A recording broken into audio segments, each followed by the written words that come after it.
वालेकुम सेवारो फयाफुलो सबैजनाको हाल खबर के हुनुहुन्छ। म चाहिँ तपाईको मोदिसी भाइ मिर्जा मोहम्मद कादरी।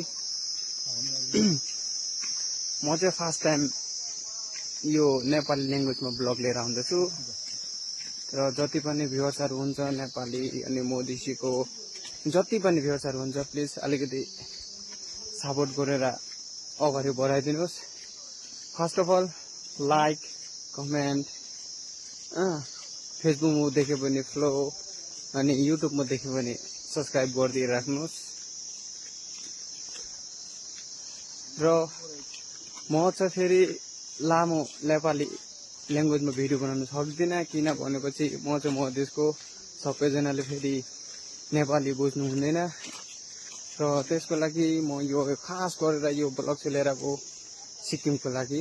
म जति पनि नेपालीहरु दाजु दिदी भाइ बहिनीहरु हुनुहुन्छ मलाई चाहिँ उनीहरुको लागि खासमा चाहिँ लिएर आएको रेड रोज नेचर खासमा चाहिँ यो नयाँ सिक्किमको चाहिँ यो कुरा मनपर्छ। नेचर चाहिँ पुरा अर्ग्यानिक हो। यो चाहिँ उसको मुन्डा हो उसको पनि देख्न रहेको हुन्छ। यो चाहिँ कुन चाहिँ फुलवास हो अलिकति बताइदिइराख्नुहोस् कमेन्टमा। खास गरेर यो चाहिँ हेर्नु कि कस्तो मिठो मिठो फुलहरु फुलिरहेको छ हुन्छ। हेर्नुहोस् कति मिठो मौसम लगाएको छ अनि नेचर्स पनि भ्यूज पनि हेर्न राख्नुहोस्। यस्तो भ्यू के भन्छ दार्जिलिङ गएर पनि हेर्नु पाउँदैन। हेर्नुहोस् त भ्यूको मजा लिइराख्नुहोस्। भ्यूको मजा लिएर राख्नुहोस् र यस्तो भ्यू अझै हेर्नुको लागि मलाई फलो गरेर अनि सब्स्क्राइब गरेर राख्नुहोस्। म अझै लिएर आउँछु यस्तो भ्यूज। अनि मेरो भिडियो चाहिँ तपाईलाई कस्तो लाग्न रहेको छ प्लिज कमेन्ट गरेर बताइदिइराख्नुहोस्। Thank you so much. See you next video.